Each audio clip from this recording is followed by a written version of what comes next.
지난 주일 설교 말미에 세계에서 인종차별이 가장 심했던 남아프리카 공화국의 진실과 화해위원회에 대해서 소개하겠다고 말씀을 드렸습니다. 이 남아프리카 공화국은요, 아파르타이드라고 하는 인종차별 정책으로 유명합니다.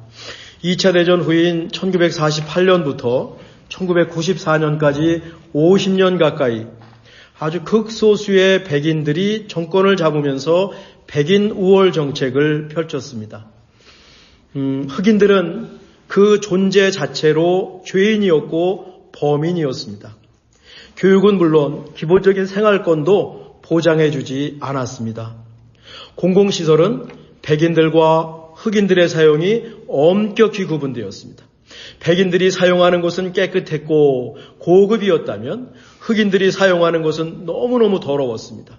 전혀 신경 쓰지 않았습니다. 흑인들은 자기들의 토지를 가질 수가 없었습니다. 자기들 땅을 가질 수 없었습니다. 원래 흑인들이 그 땅의 주인인데 토지 소유권을 전부 뺏었습니다. 흑인들의 거주지를 새로 정하고 그곳으로 다 이주시켰습니다. 투표할 권리도 없었습니다. 이루 말하기 힘든 차별이 실행되었습니다.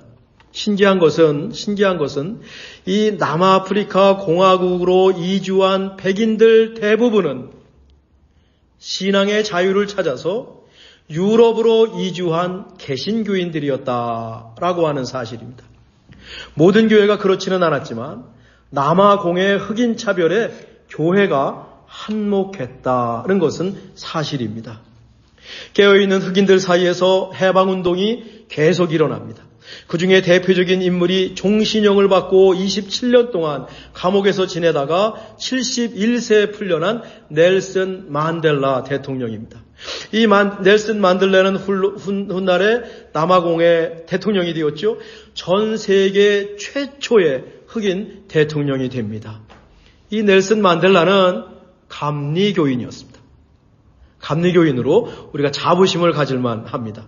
만델라와 함께 유명한 지도자가 데스먼드 투투 주교입니다. 이 성공의 주교였는데 만델라와 더불어 남아공의 인종차별 철폐를 위해서 평생을 싸웠습니다.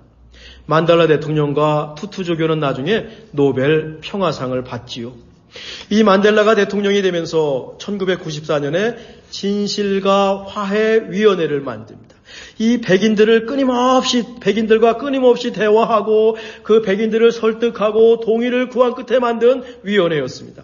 그 위원회의 리더가 위원장이 누구냐면 데스먼드 투투 주교였습니다.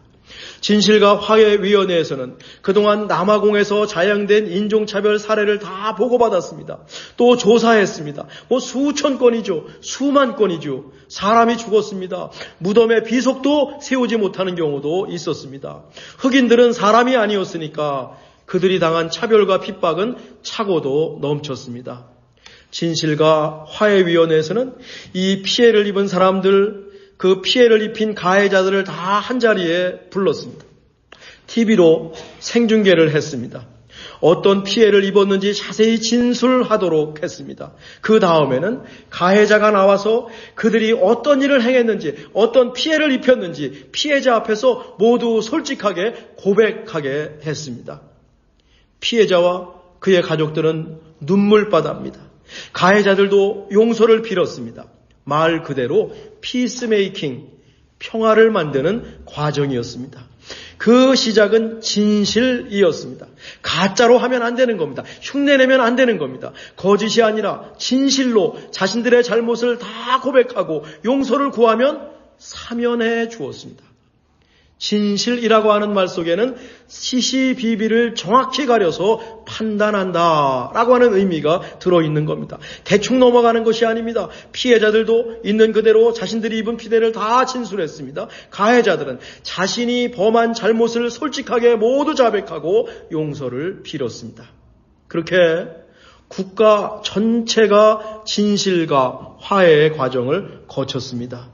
피해자들에게 국가에서 충분히 보상해 주었고 그들의 요구를 다 들어주었습니다. 진심으로 자신의 잘못을 고백하는 가해자들은 다 사면해 주었습니다. 완벽하지는 않았습니다. 지금도 여전히 문제는 있습니다. 그래도 많이 좋아졌습니다. 무엇보다 남아프리카 공화국에서 인종차별은 공식적으로 법적으로 폐지되었습니다. 지난번 트럼프 대통령과 남아프리카 공화국 대통령이 백악관에서 회담하는 일이 있었죠. 트럼프 대통령은 남아프리카 정부가 백인들을 역차별한다는 이슈를 꺼내 들었습니다. 가짜 뉴스도 꽤 많이 있었습니다. 그때 남아프리카 공화국 대통령은 흑인이었습니다. 넬슨 만델라와 투투 주교가 주교한 진실과 화해위원회가 아니었으면 불가능한 일이다 라고 하는 것이죠. 지금도 남아프리카가 시행했던 진실과 화해위원회는 민족은 물론 인종 간 차별을 해소하고 풀어내는 아주 좋은 모범이 되고 있습니다. 십자가에 깃든 화해를 국가 공동체가 실천한 아주 좋은 예인 것이죠. 앞에 사진이 뜹니다. 지난주에 한국에서 실시된 대통령 선거의 투표 결과입니다. 제가 미국에 올 때도 한국은 영남과 호남, 동쪽과 서쪽으로 나뉘어져 있었습니다. 그 다음에 몇몇 대통령들이 통합을 시도했지만 지금도 저렇게 서쪽은 파랗고 동쪽은 빨간색입니다. 물론 자세히 살펴보면 개선된 부분도 많겠지만 저렇게 놓고 보면 나라가 둘로 갈라졌습니다. 한국만 그럴까요? 작년 미국 대통령 선거 투표 결과입니다. 미국도 해안가를 따라서는 파랗고 대부분은 빨간색입니다. 저런 구도가 거의 변하지 않습니다. 한국이나 미국뿐만 아니라 요즘 세상이 50대 50 절반으로 나뉘어 있습니다. 내 표는 늘 옳고 상대편은 틀렸다고 비판하고 있습니다. 슬픈 현실이죠. 지난 시간에 이어서 십자가의 의미 가운데 화목, 화해, 평화를 배우고 있기에 더욱 안타깝습니다. 힘듭니다. 슬픕니다. 남아봉의 인종차별을 주도한 그룹이 개신교 한 분파라고 했습니다. 네덜란드 개혁교회입니다. 지금 한국이나 미국에서 나라의 분열을 조장하는 그룹이 교회는 아닌지 모르겠습니다. 그렇다면 십자가에 달려서 화목을 이루신 예수님의 마음과 정반대가 되는 것입니다. 예수님은 하나가 되기 위해서 십자가에 죽으셨습니다. 분리가 아니라 이어주기 위해서, 화해시키기 위해서 십자가에 죽으셨습니다. 그 몸으로 우리와 하나님 사이에 멀어진 간격을 그 몸으로 이으셨습니다. 그 몸으로 갈등과 차별을 해결하셨습니다. 교회가 예수님을 따르는 것은 당연해 보입니다. 우리가 알다시피 십자가는 세로목이 있고요, 가로목이 있습니다. 물론 구약시대에 저주받은 나무에 달린 것은 세로목만 있었을 것 같습니다. 우리나라 이조 시대에도 나무에 매달아 죽는 경우가 있는데 대개 세로목만 있었습니다. 그런데 로마 시대의 십자가는 세로목이 있고 짧은 가로목이 있습니다. 세로목이 중요합니다. 세로목이 없으면 십자가가 세워지지 않겠죠. 저는 십자가의 세로목을 하나님과 우리 사이의 관계를 뜻한다고 봅니다. 우리는 십자가에 달리신 예수님을 통해서 하나님께 올라갑니다. 하나님께 나아갑니다. 세로목이 없으면 십자가가 세워지지 않듯이 하나님과 우리 사이의 관계가 가장 중요합니다. 그것이 시작입니다. 하나님과 우리의 관계가 중심축입니다. 오늘 우리가 읽은 로마서 5장 10절이죠. 함께 읽어보실까요? 곧 우리가 원수 되었을 때 그의 아들의 죽으심으로 말미암아 하나님과 화목하게 되었은즉 화목하게 된 자로서는 더욱 그의 살아나심으로 말미암아 구원을 받을 것이니라. 우리는 하나님과 원수였습니다. 맞습니다. 에덴 동산에서 아담과 이브가 하나님 자리를 차지하기 위해서 선악과를 따먹었습니다. 하나님께 대항한 것이죠. 하나님과 맞선 겁니다. 원수가 된 것입니다. 우리도 하나님과 맞설 때가 있습니다. 하나님의 뜻을 따르지 않을 때가 있습니다. 나 자신을 주장하고 높일 때가 한두 번이 아닙니다. 나만 옳다고 말할 때가 한두 번이 아닙니다. 하나님과 원수가 되는 순간이죠. 그때 하나님은 우리를 벌하지 않으십니다. 우리를 버리지 않으십니다. 도리어 그 아들을 십자가에 죽게 하셨습니다. 죄는 우리가 지었는데 하나님께서 희생당하셨습니다. 죄는 우리가 지었는데 벌은 예수님께서 받으셨습니다. 이보다 더 큰 사랑이 세상에 어디에 있겠습니까?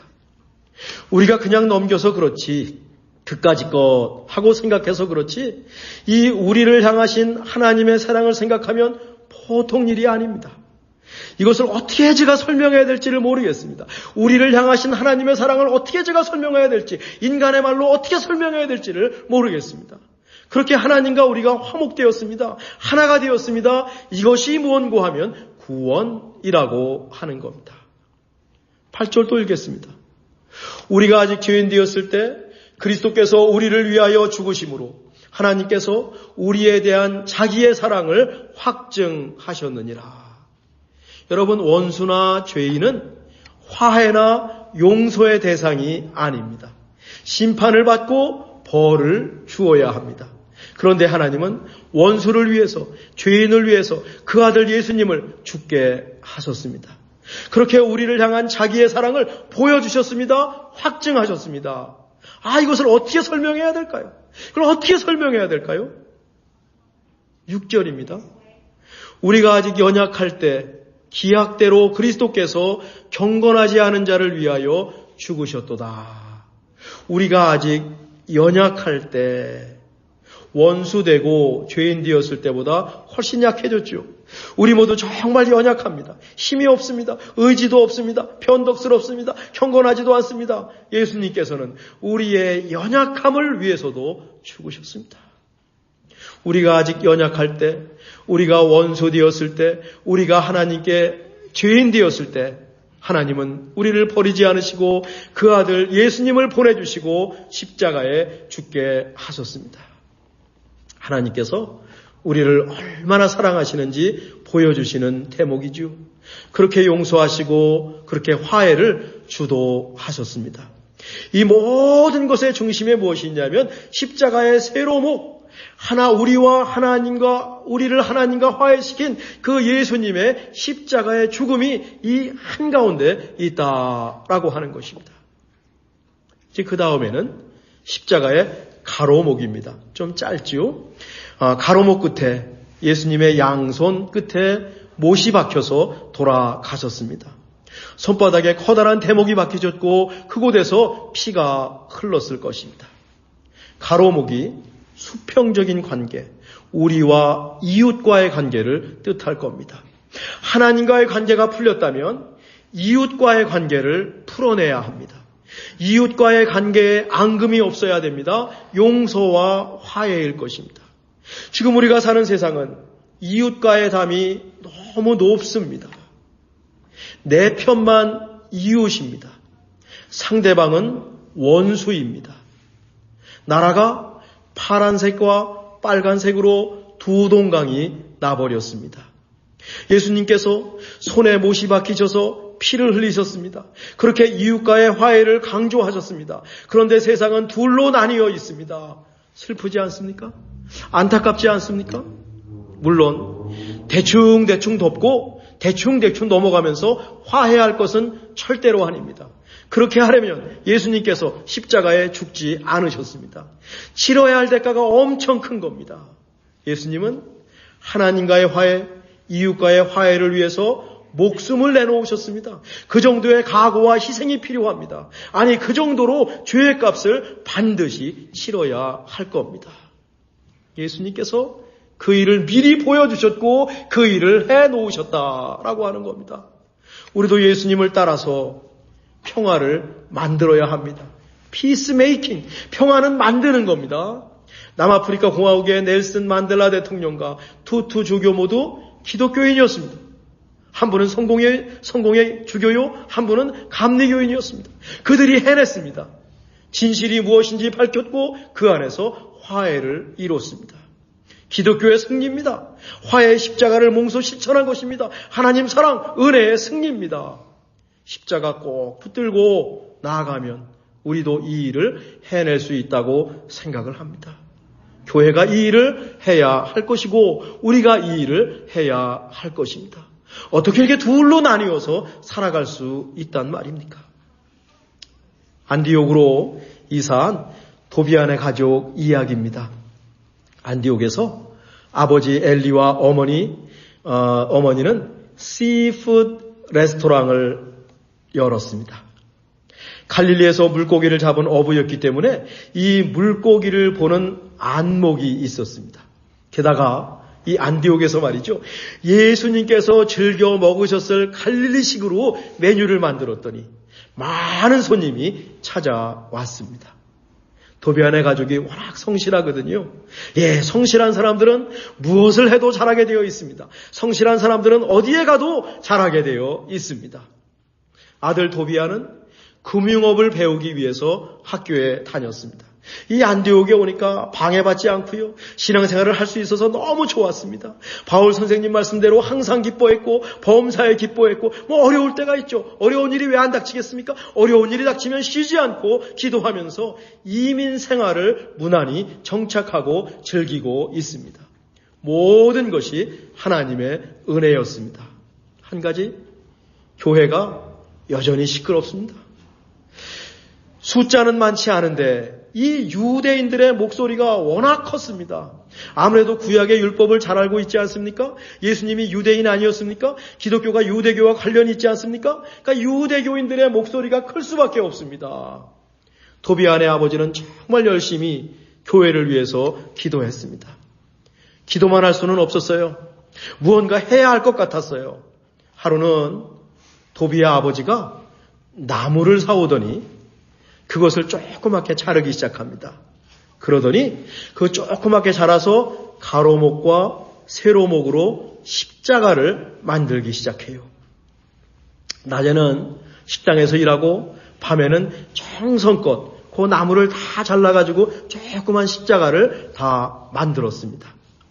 그리고 유대인들을 한 명씩 만나가지고 십자가에 대한 말씀을 나누는 겁니다. 예수님께서 십자가에 죽으시면서 구약의 율법을 완성하셨는데 왜 율법에 연연하냐고 간절히 호소했습니다. 예수님께서 십자가에 죽으심으로 하나님과 하나가 되게 하셨고 이웃과도 하나가 되게 하셨는데 왜 교회에서 생각이 다르고 신앙이 다르다고 싸우냐고 설득하고 애원하고 손을 붙잡고 하나가 되기를 기도했습니다. 그리고 헤어질 때 도비안의 아버지가 만든 십자가를 그 손에다가 건네주었습니다. 우리 예수님 십자가 따라 삽시다. 건네주면서 우리 예수님 십자가 따라 삽시다. 예수님 십자가 생각하면 못할 것이 없습니다. 우리 서로 용서하고 화해하고 하나가 됩시다. 세상에서 이 십자가 붙들고 승리합시다. 라고 간곡히 부탁하고 이 십자가를 유대인들에게, 만나는 유대인들에게 하나씩 전해 주었습니다. 도비안의 아버지의 노력이 결실을 맺네요. 유대인들이 먼저 자기들 생각을 내려놓았습니다.